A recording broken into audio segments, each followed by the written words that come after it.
하나님 말씀 보도록 하겠습니다. 사도행전 16장 19절부터 34절까지. 사도행전 16장 19절부터 34절 한 절씩 교독합니다. 19절 제가 읽도록 하겠습니다.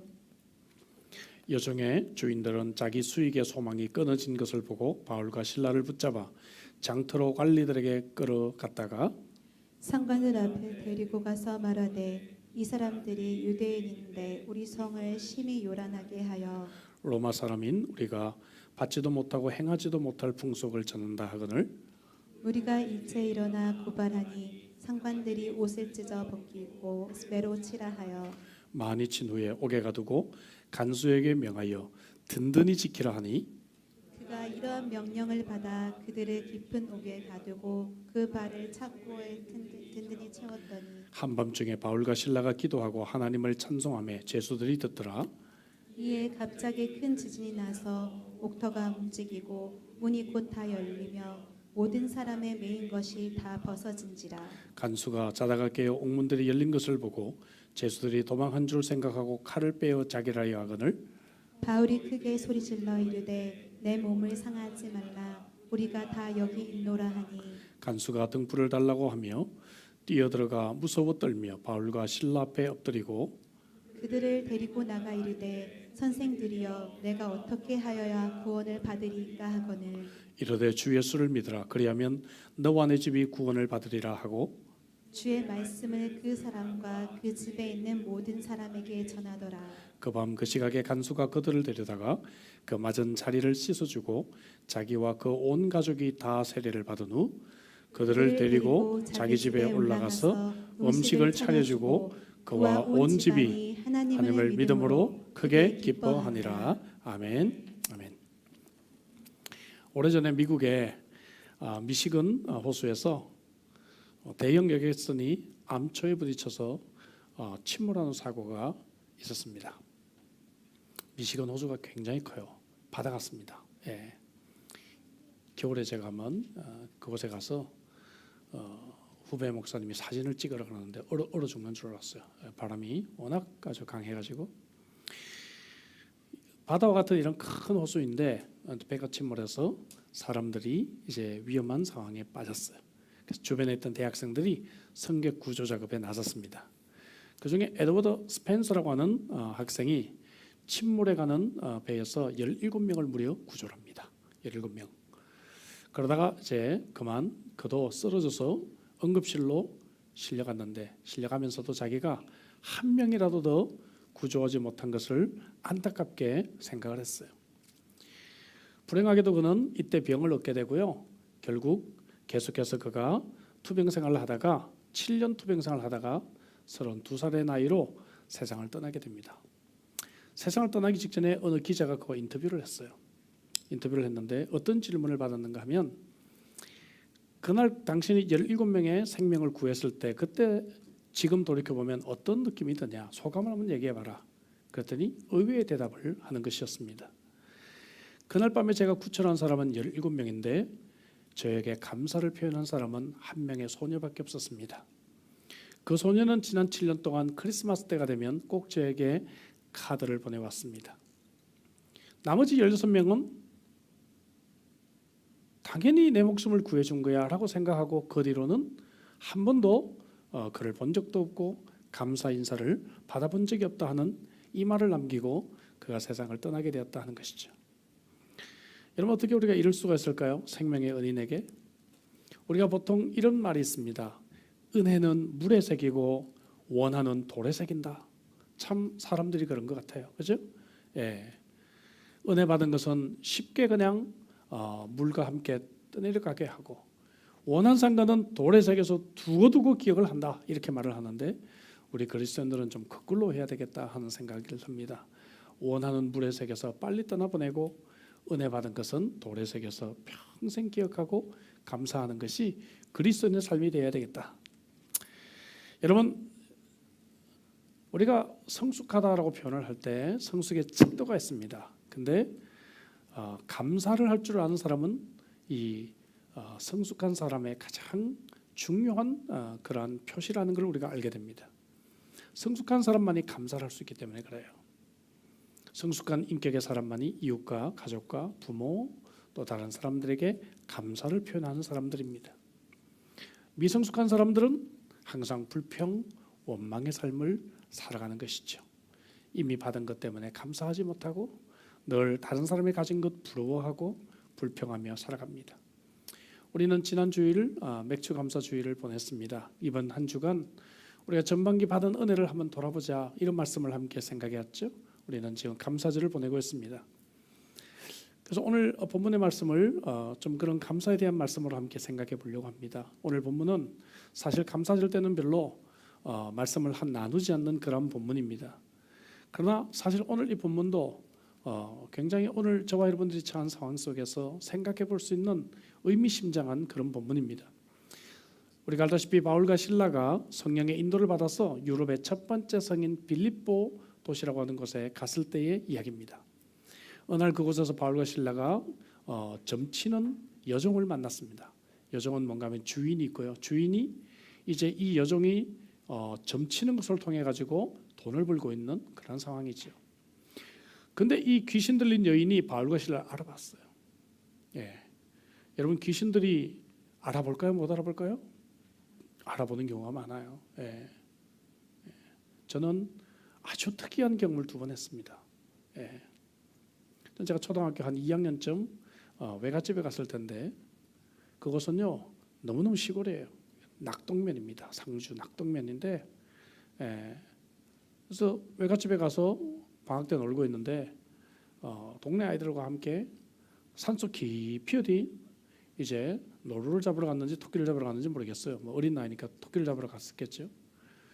근데 어디서 뭐 이렇게 소리가 들려와서 우리가 가보니까 그곳에서 굿하는 여인이 사람들을 모으고 구설하고 있었어요. 근데 구설 딱 멈추더니 여기 교회 다니는 사람이 있어서 굿이 안 된다고 나가라는 것이에요. 근데 여러분 그 당시만 해도 시골에는 교회 다니는 사람이 거의 없었어요. 그러니까 그 구설을 이렇게 그 주선했던 분이 여기 교회 다니는 사람 아무도 없다고, 아무도 없다고 있다는 거예요. 예. 교회 다니는 사람이 있어서는 안 된다는 것입니다. 예. 그러다 보니까 이제 제가 지목이 되었습니다. 제가 교회를 다니고 있는 주일학교를 다니는 어린 학생이 초등학교 2학년 때쯤이에요. 신기하게 알아보더라고요. 제가 교회 다니는 걸. 예. 그러더니 굿이 안 된대요. 야, 내가 그 정도 영역이 되나? 그게 아니라 귀신들이 하나님의 백성을 알아본다 그 말이에요, 여러분. 예. 또 한 번은 제 고등학교 2학년 때인데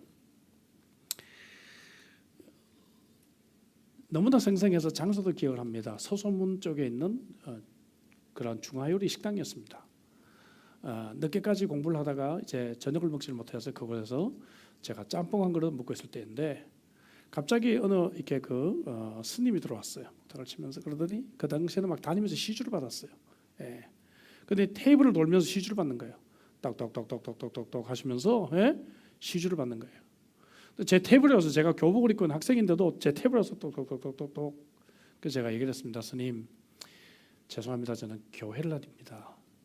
그랬더니 이 스님이 갑자기 이 옛날에 그 시멘 바닥이었잖아요. 그냥 이 시멘 바닥에 무릎을 툭 꿇고 이렇게 앉더니요. 스님은 앞으로 큰 일을 하실 분이십니다. 그러시면서 고개를 숙이면서 저에게 절을 하는 거예요. 오해하지 마세요. 저는 그때 목사하고는 아무 상관이 없을 때였어요. 예. 근데 지금 돌이켜 보면 이거는 우리가 무슨 뭐 영역 있고 그런 게 아니라 귀신을 부르는 사람은 하나님의 백성을 알아보는구나. 그런 생각을 하게 됩니다. 그게 알아보는데 근데 이제 바울을 보고 막 소리를 지르니까 바울이 고쳐졌어요. 고쳐주니까 어떻게 돼요? 자유가 게 됐죠. 그죠? 예, 귀신으로부터 해방이 되고 할렐루야, 자유가 주어졌는데 누가 문제가 생겼어요? 주인이 문제가 생겼잖아요. 주인이 이 귀신 들린 여자 때문에 지금 돈을 지금 벌고 있는데 주인이 자기 수입에 문제가 생긴 거죠. 그래가지고 주인이 이제 이 사람들에게 악한 소문을 퍼뜨리고 고소를 하게 됩니다. 재판관이 유대인에 대한 편견을 가지고 매를 때리고 감옥에 집어넣어요. 그러니까 많은 매를 맞았다 기록되고 있는데 보니까 아마 39대를 맞은 것 같아요. 로마법에 의하면 40대는 때리지 못하게 됐어요. 그 당시에 40대를 때리면 죽는다라고 생각했기 때문에 39대를 때렸던 것 같습니다. 이렇게 해가지고요, 예? 이제 감옥에 갇혀진 상태였다 이거죠. 자, 이런 상태에서 바울과 실라가 참 차원 높은 그러한 감사의 모습을 보여주고 있는 것이 오늘 본문입니다. 저는 본문을 통해서 세 가지 우리가 함께 은혜를 나눴으면 좋겠어요. 첫째, 그것은 이미 말씀 어느 정도 한 대로 최악의 상황에서 드린 감사였다는 것입니다. 여러분, 많은 매를 맞고 감옥 깊은 곳에 가두게 되었어요. 발에 착고가 채워졌습니다. 착고가 뭔지 아시죠? 사극 같은 거 보면 나오잖아요. 발도 꼼짝하지 못하도록 응거주춤한 자세로, 얼마나 불편해요. 누워서 자지도 못하고, 그죠? 응거주춤한 자세로 이렇게 착고에 채워놨다 이거죠. 걷지도 못하고 눕지도 못하고 앉지도 못하고 불편한 자세. 누가 봐도 최악의 상황이죠. 근데 여러분 생각해 보세요. 우리가 성경을 묵상할 때 내가 지금 바울의 상황 속에 들어가서 한번 생각해 봐야 돼요. 여러분, 내가 바울의 상황 속에 한번 들어가 보세요. 그러면 어떤 생각이 들 것 같아요? 하나님, 지금 뭐 하시는 겁니까? 난 지금 내 인생 포기하고 지금 복음 전하고 있는 거라고요. 근데 어떻게 하나님 이럴 수가 있습니까? 내가 잘 살려고 지금 여기 빌립보에 왔습니까? 복음을 전하려고 제가 왔죠.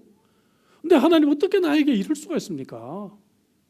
아니, 내가 지금 여기 빌립보 온다고 해서 나는 아시아 가려고 했는데 성령께서 갑자기 제 방향을 틀어서 지금 이쪽으로 좀 데리고 오지 않았습니까? 근데 여기 와가지고 지금 빌립보가 첫 성인데 첫 성에서 제가 이 고난을 당해야 된단 말입니까?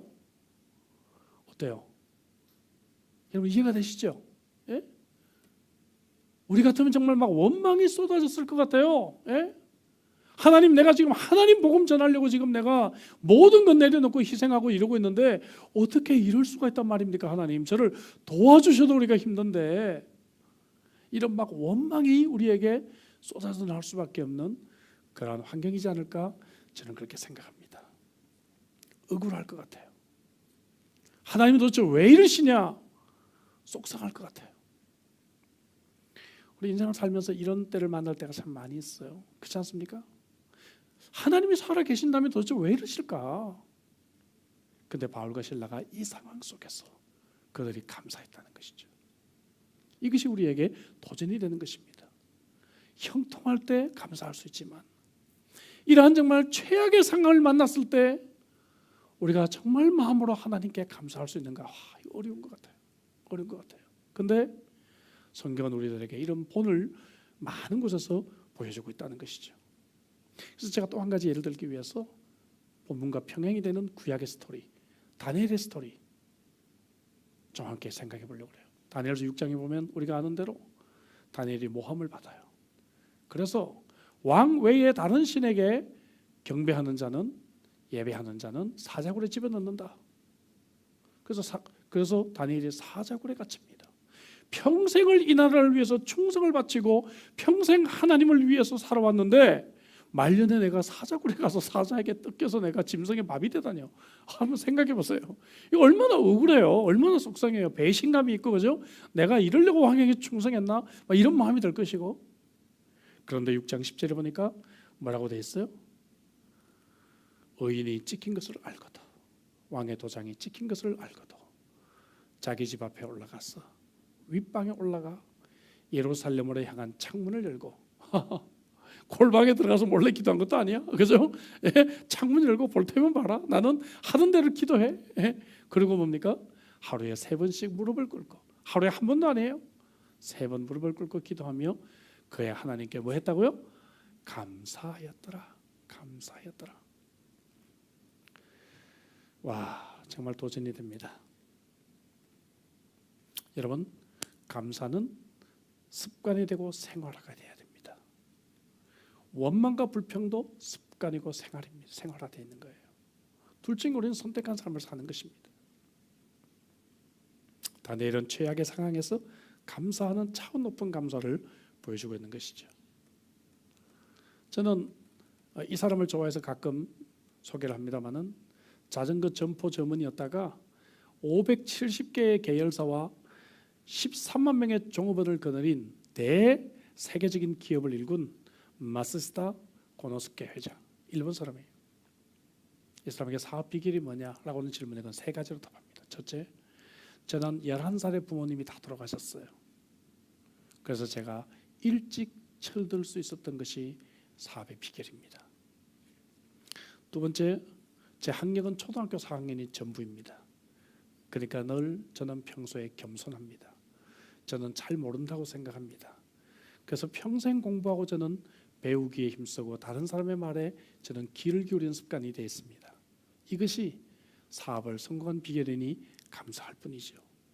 셋째, 저는 어려서부터 참 잘 먹지도 못하고 그래서 늘 건강에 약했습니다. 그래서 평생 건강에 신경을 써서 저는 살아왔습니다. 그러다 보니까 제가 이렇게 나이가 들어서도 건강한 삶을 살게 된 것이 감사합니다. 어때요? 참 최악의 환경 아니에요? 모든 면에서. 근데 그것이 오히려 그를 사업을 성공시킨 원인이 되었다고 감사하는 사람이었습니다. 사랑하는 우리 성도 여러분, 어려웠던 절반이 지나갔습니다. 금년 절반 지나갔어요. 저와 여러분들이 겪고 있는 상황이 최악이다 이런 마음이 혹시라도 들진 않습니까? 감당하기 어려운 일들을 혹시 만나지는 아니하셨습니까? 그렇다고 한다면 와, 나도 이제 바울과 실라와 같은 상황이 되었구나, 나도 사자굴에 들어간 다니엘과 같은 상황이 되었구나 생각하시기 바랍니다. 그리고 그 속에서 진정한 감사를 회복하시는 저와 여러분들이 되시기를 주의 이름으로 축복합니다. 두 번째 우리가 생각할 것은 바울과 실라가 최악의 상황에서 감사했을 때 이 감사는 기적을 일으킨 감사가 되었다는 것이죠. 그래서 이 감사는 차원이 높은 감사인 것입니다. 오늘 본문 26절을 읽어보면 이런 말씀이 있어요. 26절에 나오는 동사 보니까 움직이고 열리며 벗어진지라. 저 원문으로 읽으면 굉장히 실감 있습니다. 왜냐하면 이 동사들이 다 수동태로 기록되어 있었어요. 그래서 우리가 신적 수동태다 그런 표현을 써요. 왜냐하면 하나님이 하시는 일이다 그 말이에요. 쉽게 말하면. 그러니까 이것이 그냥 저절로 된 것이 아니라 하나님께서 옥문을 그냥 움직이고 땅을 움직이고 옥문을 열게 하시고 하나님이 그 착고를 벗겨주셨다. 이렇게 우리가 좀 강하게 번역을 해야 사실 원문에 좀 적합한 번역입니다. 그러나 이렇게 번역하니까 사실 의미가 많이 와닿지가 않아요. 신적 수동태, 하나님이 하신다라고 하는 강력한 표현이에요. 여러분, 고통스러운 상황 속에서 하나님께 예배하며 감사를 표현했더니 지진이 나고 옥문이 열리고 착고가 벗겨지고 기적 아닙니까? 기적이 일어났어요. 저는 이런 차원 높은 감사는 기적을 일으킨다고 믿고 있는 사람입니다. 그리고 이 기적은 오늘날도 분명히 일어나고 있습니다. 우리 삶 속에 얽어매고 있었던 착고가 풀어지는 기적들을 우리는 경험하게 됩니다. 우리를 가로막고 있던 옥문과 같은 그런 장애물들이 해결되는 역사들을 우리는 만나게 되는 것입니다. 정말 내 앞을 가로막고 나를 얽어매고 있었던 이러한 문제들이 우리가 하나님 배에 감사를 표현했을 때 기적처럼 해결이 되고 기적처럼 여러분 문제가 풀어지는 것을 우리는 경험할 수가 있다는 것이죠. 저는 몇 년 전에 성경에 나오는 기적을 중심으로 강해 설교를 한 적이 있어요. 그때 제가 계속해서 이 본문들을 묵상할 때마다 한 가지 큰 공통점을 발견했습니다. 그것은 뭔가 하면 기적이 일어나는 곳마다 감사가 원인이 된 경우가 대부분이 있더라고요. 예? 감사가 있더라고요. 예를 들어 볼까요? 예수님께서 보리떡 5개와 물고기 2마리로 5,000명을 먹이신 사건. 예? 예수님에게 이런 능력이 있어요. 그런데 예수님께서 이것을 가지고 하늘을 우러러 축사하시고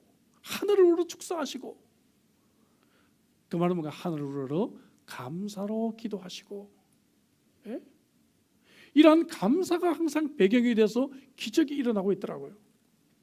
제가 그래서 굉장히 그 부분이 제게 도전이 되었어요. 그래, 우리가 기적이 일어났을 때 우리는 늘 감사하려고 하는데 그러지 말고 우리 좀 바꾸자. 그죠? 바꿔서 우리가 정말 먼저 감사를 하자. 여러분, 감사하는데 돈이 많이 듭니까? 감사하는데 많은 힘이 들어가요? 아니잖아요. 예, 그렇죠. 먼저 감사를 표현해보자. 그러면 하나님께 이런 기적을 주시는구나. 다시 다니엘의 이야기로 돌아볼까요? 그가 사자굴에 던져졌는데 머리털 하나 상하지 않았다. 이런 기적이 나타나요. 예?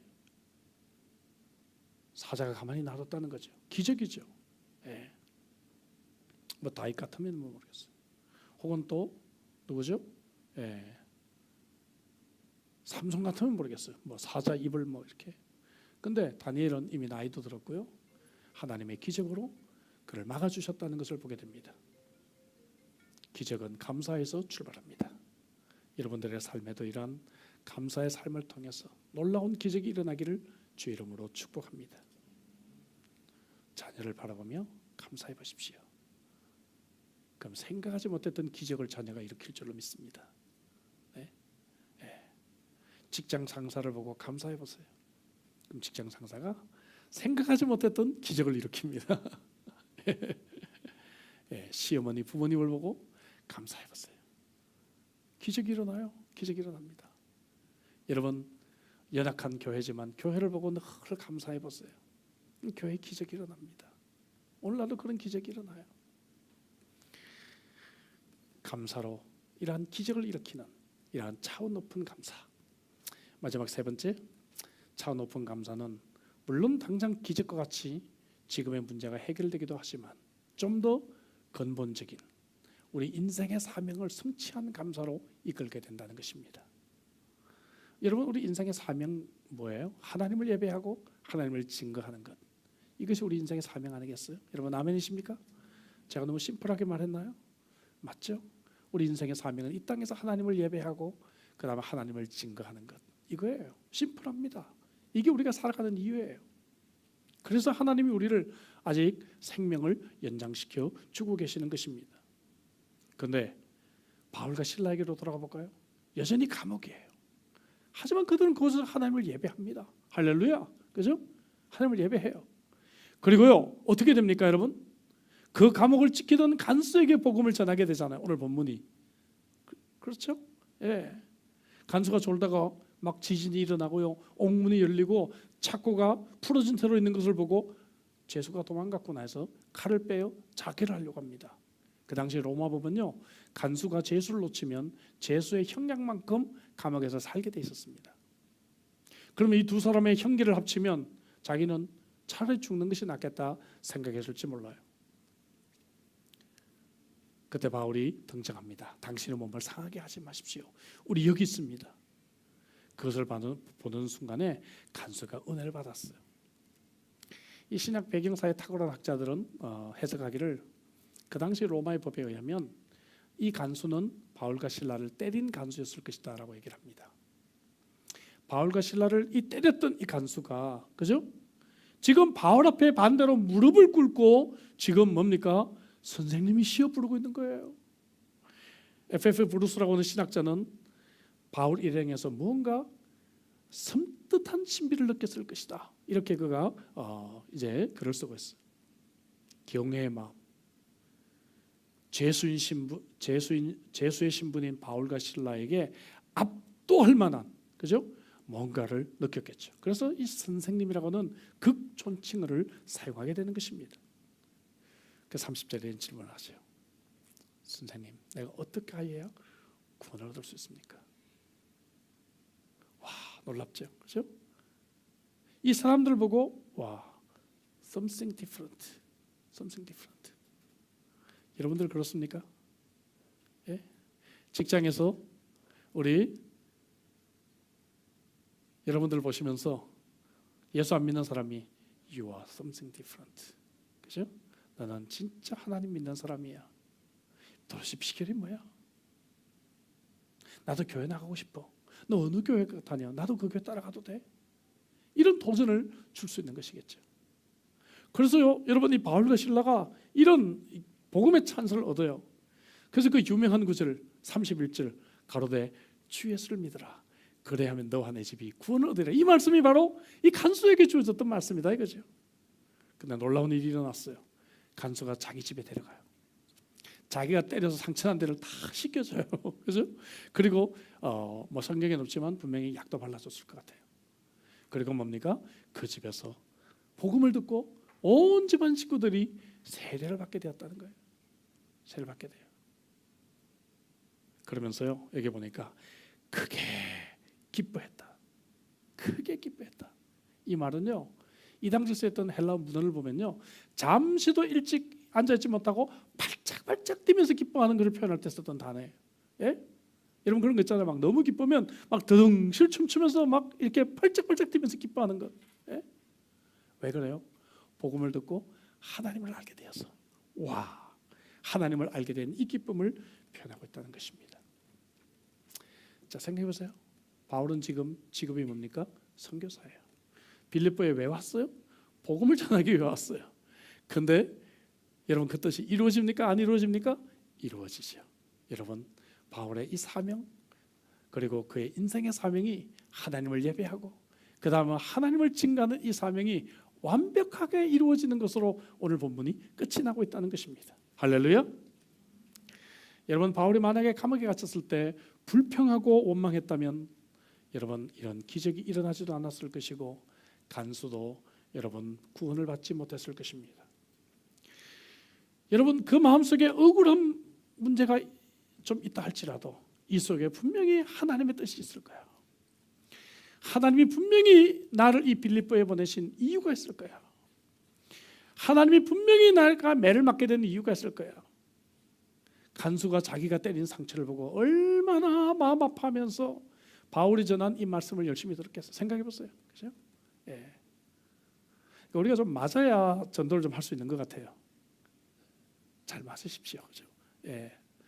예, 좀 맞아서라도 한 영혼이 구원된다면 참 얼마나 좋겠어요. 그러니까 바울이 이게, 그죠? 그때는 좀 이해가 잘 안 됐지만 이해가 되더라 이거예요. 그죠?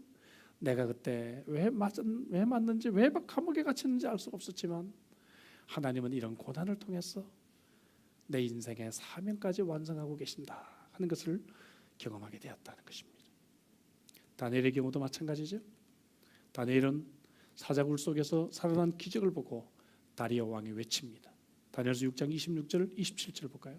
이런 말씀이 있어요. 다 같이, 내가 이제 조서를 내리노라. 내 나라 관할 아래에 있는 사람들은 다 다니엘의 하나님 앞에서 떨며 두려워할지니 그는 살아계시는 하나님이시요 영원히 변하지 않으실 이시며 그의 나라는 멸망하지 아니할 것이요 그의 권세는 무궁할 것이며 그는 구원도 하시며 건져내기도 하시며 하늘에서든지 땅에서든지 이적과 기사를 행하시는 이로써 다니엘을 구원하여 사자의 입에서 벗어나게 하셨음이라 하였더라. 저는 이 말씀을 읽을 때마다요, 하나님이 굉장히 위로를 받으셨을 것이다 그런 생각을 해봐요. 왜냐하면 하나님이 그렇게 사랑했던 이스라엘 백성들은 이런 고백하면 못하고 우상 숭배하다가 지금 포로로 끌려왔잖아요. 근데 하나님을 전혀 알지 못했던 이방의 왕이 하나님에 대해서 이런 고백을 할 때 하나님이 굉장히 위로를 받으셨을 것 같아요. 그래서 이방 왕이 그래도 하나님 나를 알아주는구나. 예? 하나님이 위로를 받으셨을 것 같아요. 저는요. 예. 그가 그토록 사랑하고 그토록 애정을 퍼부었던 백성들은 끝내 돌이키지 않고 그들이 멸망해서 포로로 다 끌려갔는데, 그죠? 이방의 입에서, 이방의 왕의 입에서 하나님을 찬양하는 이런 멋진 고백을 들었을 때, 와, 하나님은 몇백 년 동안 가져보지 못했던 위로를 받지 않으셨을까? 저는 그런 생각을 해봐요. 예, 여러분 제가 과장한 거 아니겠죠? 예, 제가 묵상하면서 그걸 느꼈다니까요. 예, 이런 건 뭐 어디 주석에도 없어요. 제가 묵상하다 느낀 거예요. 하나님의 마음을 느껴봤습니다. 하나님이 얼마나 큰 위로를 받으셨을까? 그런 생각해봤어요. 여러분, 이것이 사자굴에 들어가는 다니엘을 통해서 생겼다는 말이죠. 그러니까 다니엘은 반대로 생각해보면 자기 인생의 마지막에 하나님을 최고로 영화롭게 하는 데 쓰임받게 되었다 하는 것을 보게 됩니다. 와, 이럴 수만 있다면 사자굴에 들어가는 것도 괜찮겠다. 아멘이십니까? 별로 안 가고 싶어요? 예.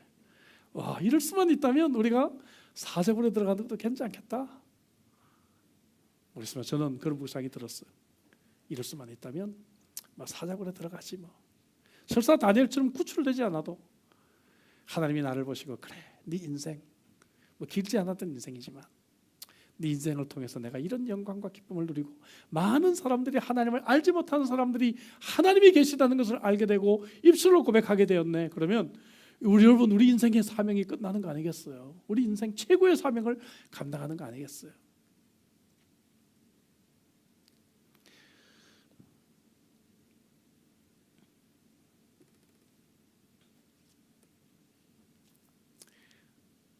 저는 말씀을 읽을 때마다 정말 인생의 사명은 감사를 통해서 이루어진다는 것을 깨닫게 됩니다. 다니엘은 평생 이방 나라를 숨기고 하나님을 전하고 싶었을 것 같아요. 근데 그의 평생의 소원이 이런 방법을 통해서 이루어집니다. 왕의 입술과 왕의 명령을 통해서 이루어져요. 저는 이 부분을 묵상할 때마다 또 한 가지 은혜가 되는 것이 있어요. 지금도 이란에 그리스도인들이 있습니다. 이란 지역이거든요. 이 지역이 페르시아. 네. 지금도 이란에 그리스도인들이 있어요. 네. 물론 비밀 그리스도인들이죠.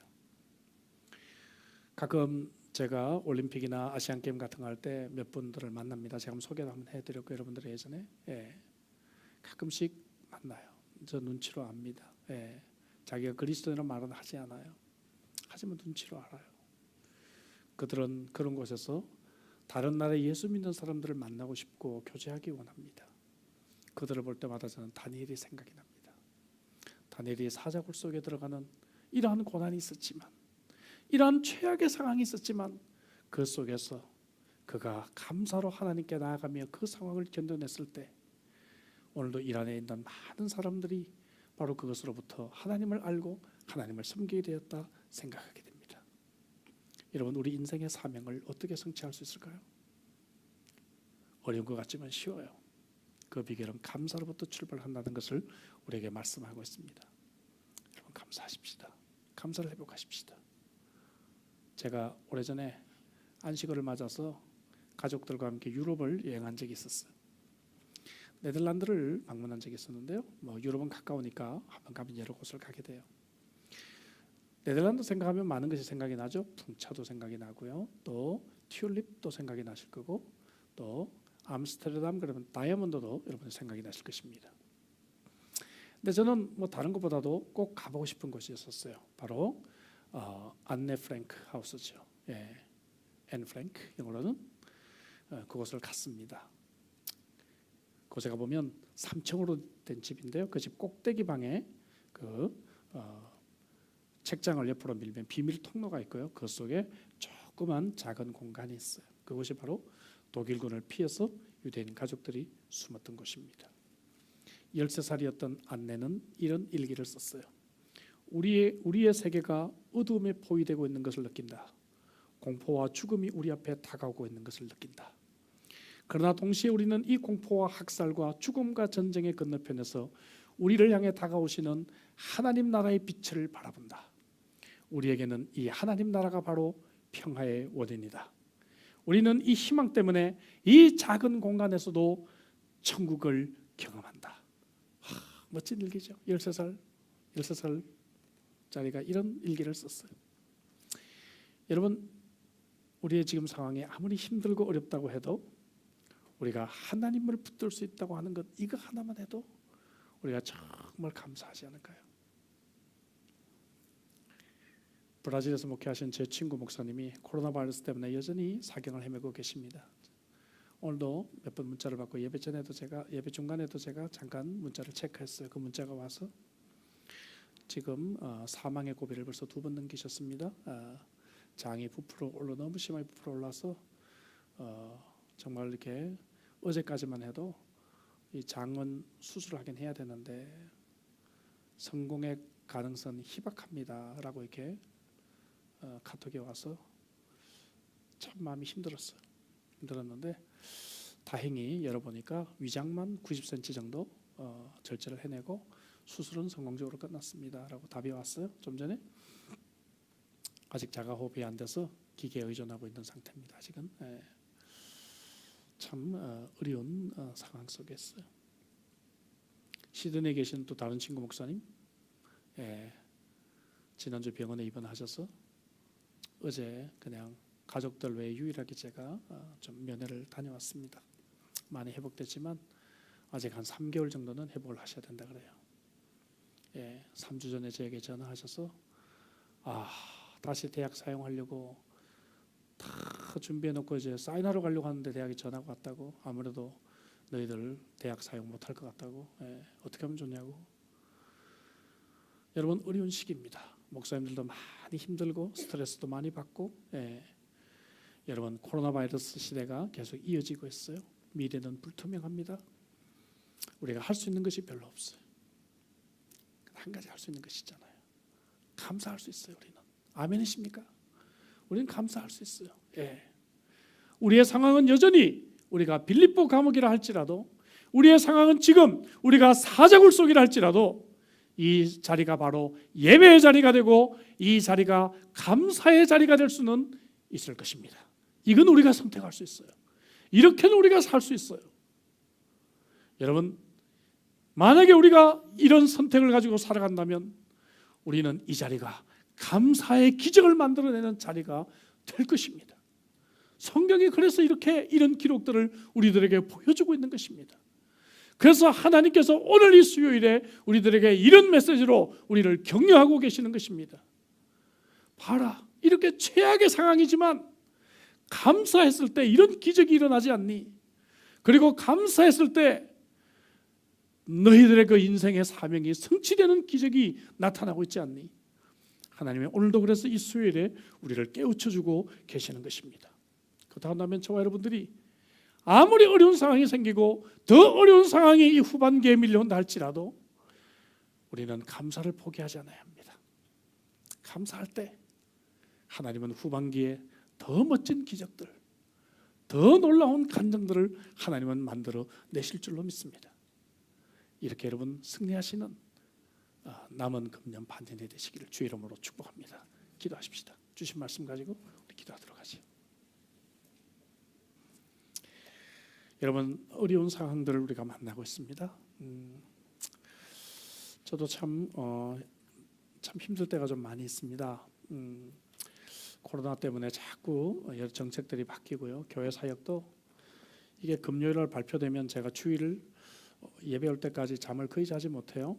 새로운 계획에 맞춰서 또 고민해보고 시뮬레이션 해보고 또 그게 대응 방안을 마련하고 빨리 당에 연락하고 또 홈페이지에 올리고 또 그게 맞춰서 또 준비를 하고 사람들에게 또 통보를 하고 참 어렵습니다. 성도들도 참 연락이 잘 안 되는 분들도 계시고 참 마음에 늘 짐이 있습니다. 뿐만 아니라 저 선배분들은 자꾸만 돌아가셔요. 또 돌아가시고 또 친구들은 자꾸 쓰러지나요. 이렇게 병원에 자꾸 계시고 참 어려운 시기를 저희들도 보내고 있습니다. 여러분, 참 그럼에도 불구하고 여러분, 우리는 오늘 말씀을 하나님이 주셨기 때문에 다시 감사를 회복할 수 있을 것 같아요. 오늘 이 말씀을 가슴에 품고 이 시간에 나아가죠. 하나님, 정말 이렇게 최악의 상황 속에서 감사했던 이러한 바울과 실라처럼 또 다니엘처럼 우리도 이러한 어려운 상황 속에서 하나님 감사를 회복하도록 도와주시옵소서. 그리고 이 감사를 통해서 문제가 해결되고 옥문이 열리고 착고가 풀어지는 기적이 나타나고 우리 인생을 이 땅에 주신 사명들을 이루어가는 우리가 되게 해달라고 주신 말씀 가지고 우리 한번 기도하도록 하겠습니다. 기도하시겠습니다.